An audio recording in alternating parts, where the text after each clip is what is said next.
Hi, everyone. Welcome to our podcast, Conversations with B'nai B'rith. I'm CEO Dan Mariaschin. In this episode, I'll be speaking with health policy and legal expert Zachary Baron, director of the Health Policy and the Law Initiative at the O'Neill Institute, about the Inflation Reduction Act and its impact on Medicare and prescription drugs. Now, if you enjoy this program, subscribe to Conversations with B'nai B'rith wherever you get your podcasts and leave us a rating. And you can also subscribe to our YouTube channel and like us on Facebook for all of our latest content. As the largest national sponsor of non-sectarian federally subsidized housing for older adults in the United States, B'nai B'rith advocates tirelessly for seniors at the federal level and serves as a respected voice on a range of issues, including housing, aging in place, Social Security, Medicare, and financial literacy. Through our Center for Senior Services, we conduct regular training sessions, such as the annual Conference on Senior Housing, Managers and Service Coordinators Meeting, and virtual spring training. These sessions frequently feature experts from government agencies and esteemed institutions like the O'Neill Institute for National and Global Health Law at Georgetown University Law Center, who address key issues affecting older Americans. Established in 2007, the O'Neill Institute responds to the need for innovative solutions to the most pressing global health concerns. By bringing together health and legal experts, the Institute emphasizes the role of law in health policy analysis. Its mission is to help tackle urgent health challenges in the United States and around the world, engaging policymakers, academics, and journalists through research and advocacy for pandemic prevention, human rights, and global health. In my conversation, I'll be speaking with Zachary Baron, director of the O'Neill Institute. Zach will talk us through key aspects of the Inflation Reduction Act, or IRA, and its repercussions on Medicare and prescription drugs. We'll also talk about the legislation, exploring its effects on drug pricing and delving into the ongoing legal battles involving the IRA. Before joining the O'Neill Institute, Zachary previously served as senior counsel for the House Energy and Commerce Committee concerning legal and policy issues related to reproductive health care access, and as special counsel to the ranking member of the Senate Judiciary Committee during a pending Supreme Court nomination. His additional past government experience includes working on regulations and guidance implementing provisions of the Affordable Care Act at the Centers for Medicare and Medicaid Services. Zach, welcome. Delighted to have you with us today. Thanks, Dan. Thank you for having me. Well, before the Inflation Reduction Act, what was the economic climate for seniors and prescription drugs through Medicare? And talk about how out-of-pocket expenses for prescription drugs impacted seniors. Sure. So before the enactment of the Inflation Reduction Act, older Americans face significant out-of-pocket costs for prescription drugs under the Medicare program. And through the enactment of the Medicare Part D benefit for prescription drugs, when Congress first enacted that benefit, they included a provision that prevented the Secretary of HHS from negotiating with drug manufacturers over the prices of prescription drugs. And that meant for a number of prescription drugs, particularly certain specialty drugs and those that lack competitors, senior citizens could face substantial out-of-pocket costs ranging up to thousands of dollars, depending on the drugs that they had to pay for. And that could put seniors in a very tough position in terms of how to navigate the treatments that they needed to manage different conditions, but also, of course, managing things like rent or food or car payments or other obligations. And certainly in light of various economic pressures that we know can hit the most low-income folks, the fact that the federal government lacked this tool to put downward pressure on the price of prescription drugs could expose senior citizens to higher costs. The IRA has many provisions that regulate prescription drugs through Medicare. how does the legislation actually make the drugs more affordable? Now, we know that this bill regulates the price of insulin, vaccines, it caps out-of-pocket expenses, and starts the Medicare prescription negotiation program. Now, it's just as a little bit of background for our viewers. The administration announced the 10 prescription drugs picked to participate in Medicare's price negotiations. Spending on these drugs accounted for $3.4 billion in out-of-pocket costs for Medicare enrollees in 2022. For enrollees without financial assistance, that could mean up to, it's almost it's about $6,500, $6,497 per enrollee in out-of-pocket costs for certain drugs. So how does this make drugs more affordable, let's say, at the counter, at the prescription counter?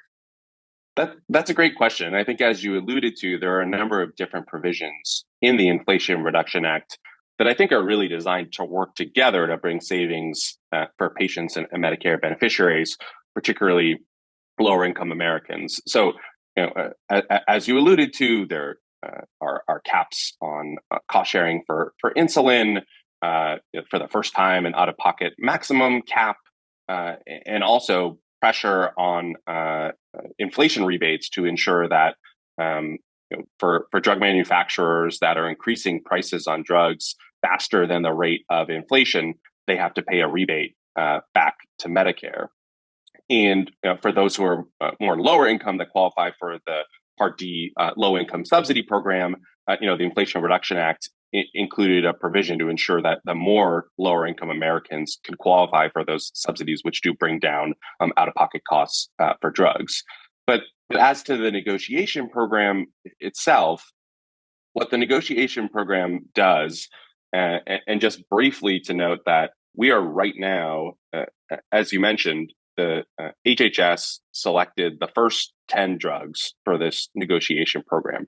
As we sit here, HHS is currently negotiating with different drug manufacturers for those drugs. There's going to be a back and forth over the next several months. And then in September of 2024, the administration will announce the final negotiated prices for those drugs that take effect in 2026. But just to provide a brief kind of overview of what the government is doing, is that what Congress said is that the agency needs to consider a number of different factors and looking at what should be the maximum fair price for some of these drugs. And so that's looking at the manufacturer's research and development costs. That's looking at past federal financial support. That's looking at data that the company submits, as well as other revenue and sales volume data. And the law provides a ceiling for what that maximum fair price can be. And so, through the course of this, back and forth that the manufacturers and the government have, and in light of different data that the government will consider, at the end of the day, in looking at both the average sales price for those drugs, within the United States and other factors, the government will announce a final negotiated price that independent, scorekeepers like the Congressional Budget Office, whose job it is to analyze federal legislation, their view is that, again, this is going to save the federal government, roughly $100 billion. And they expect it's going to put downward pressure both on the premiums that Medicare beneficiaries have, as well as their out-of-pocket costs. And so we've seen a number of different studies from experts trying to model the savings for different patients. In part, it will depend on their sort of particular situation and what medications that they are taking. But patients are going to see substantial savings at the end of the day, whether when you go to the pharmacy on the drugs that are being negotiated. And this negotiation program it goes into effect in phases over time. And so for 2026, you're going to have the initial 10 drugs that were selected for negotiation. In future years, the government is going to select additional drugs, and the number of those drugs will accumulate over time. And so we're still in the early phases of this program. And so while some of the provisions in the Inflation Reduction Act, like the insulin cap or free vaccines that folks were previously paying out of pocket for, have already gone into effect, the savings for this are still going to take a little bit of time to go into effect. Let's back up a little bit. How was it determined that these would be the 10? I mean, there are hundreds and hundreds of drugs, medications that seniors take. So what was the process of determining these are the first 10 that we're going to deal with? Is it based on that most people are using these drugs, that these are new, and it's important for people to get on immediately online with something new that can help them? What was the process?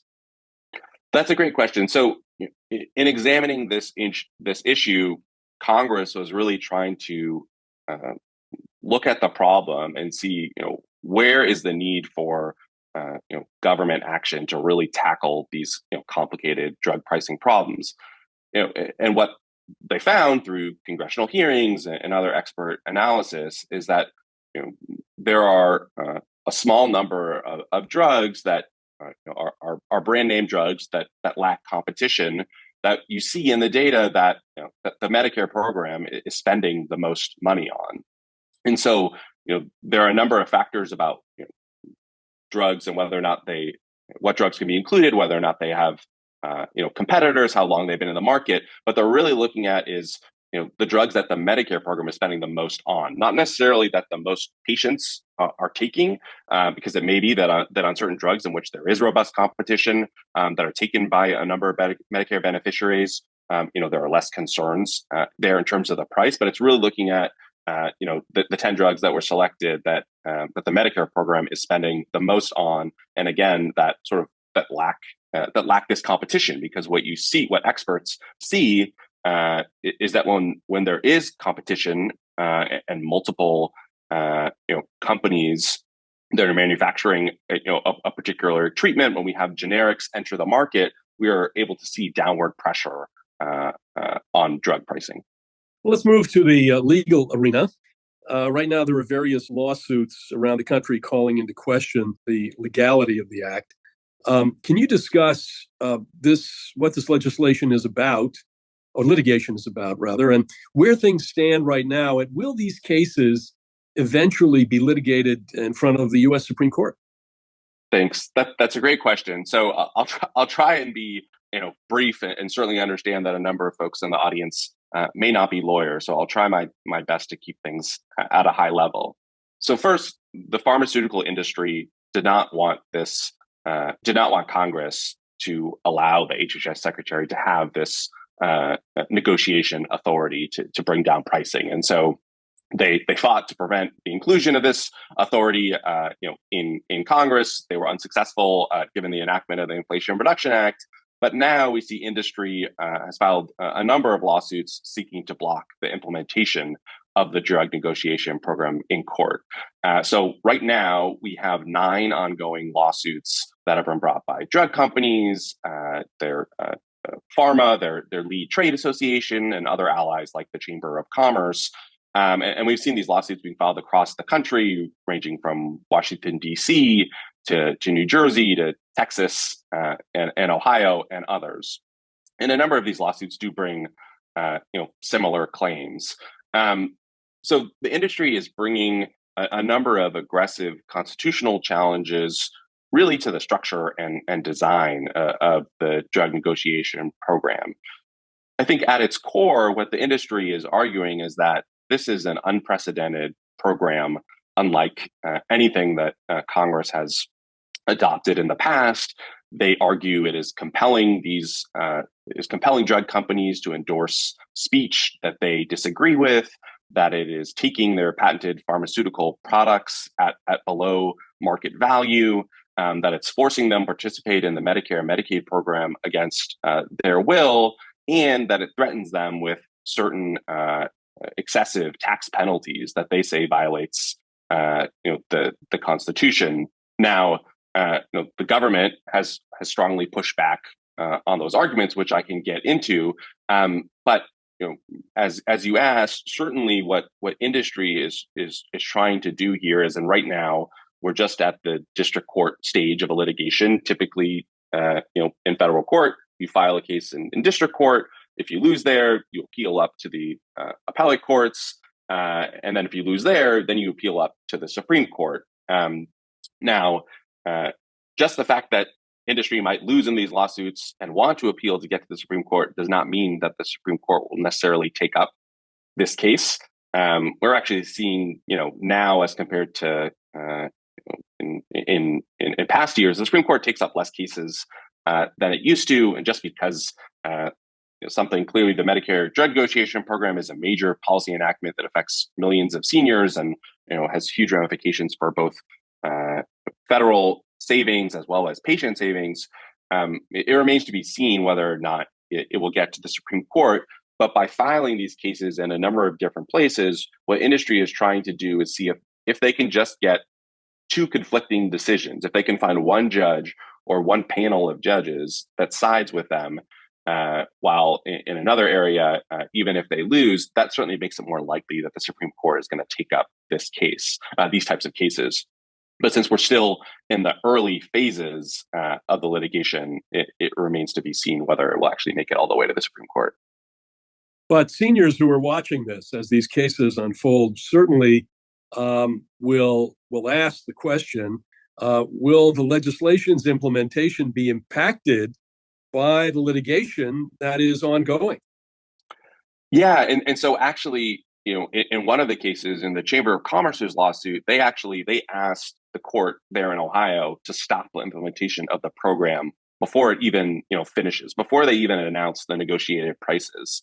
And in that case, in late September of 2023, what the judge there did was he rejected their attempt to block the implementation of the program. He said, "Look, the Medicare Medicare is a voluntary program. There's no requirement forcing these drug companies to participate in the drug negotiation program. They can, like any company that may not like certain aspects of a program, they have to weigh those factors and decide whether or not to continue to participate in the program, but that doesn't violate their constitutional rights." So what the judge did was that, of course, allows the agency to continue meeting the milestones that it needs to ensure, robust implementation of the law. But as these cases proceed during the year, it is going to be, important to watch and see if any of these cases, if the industry is successful, will it lead to any type of temporary pause on implementation of the program, or what could it lead to depending on the drugs that someone is taking? If one company is successful, would it mean that those patients won't see the savings on that drug until the litigation is resolved? And so, since we're still in the early stages, of most of these lawsuits, it's going to be important to continue watching the developments. Also, the fact that the negotiated prices don't go into effect into 2026 means that the government could win all the cases in 2024, and then on appeal in 2025, something different could happen in the interim, and that could certainly still affect the savings that seniors would see. But the target is still for 2026. This is nobody has changed that. That's what Congress. Goal. That's what Congress put in the law. And so that's why they have a number of milestones that they need to hit before that. And that's why they're in the midst of the negotiation process now. There's a back and forth with the companies. They're submitting data and different offers and counter offers. Also that in September of 2024, the administration will announce the final negotiated prices, because then it takes time for different Medicare Part D plans to make changes in their operations and pricing and structures. And also, again, as I alluded to, will affect the premiums of these plans. It'll bring premiums of plans down. So that's why there's a number of activity that the agencies need to do now in 2024 to make sure that they're in a position for the prices to go into effect in 2026. Well, the frustrating part of all of this is that we live in a time and era where these wonder drugs are being produced, researched and produced, but everybody needs to be able to afford it if they're going to get well. So I'd like to ask you, if we can, Zach, to take a look ahead. What are some of the other trends and developments that you see that might very well impact older Americans in 2024? We're here at the start of the year. Yeah, that's a great question. I mean, certainly, not only with respect to prescription drugs, there's a range of concerns about costs and affordability, whether it be in healthcare or or otherwise. In addition, the Inflation Reduction Act included a number of different provisions to address affordability of healthcare. So certainly, if there are older Americans that may be just not quite yet on Medicare, one of the provisions of the Inflation Reduction Act, what it did is it extended the enhanced tax credits available under the Affordable Care Act to lower health insurance premiums. And I think on average, we've seen folks save about $800, thanks to those savings. Certainly, there are a number of other provisions in under the Inflation Reduction Act, and other federal laws, whether it's trying to bring down energy costs, trying to still otherwise tackle high prices that the people may be seeing at the pump or in grocery stores. And we've seen a lot of activity from federal regulators, including those concerned about anti-competitive practices that they feel are also driving up costs for older Americans.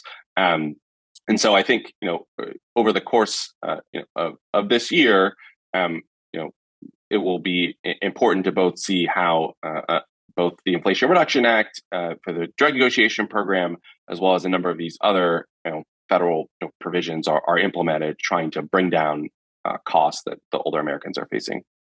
How does it work at the O'Neill Institute?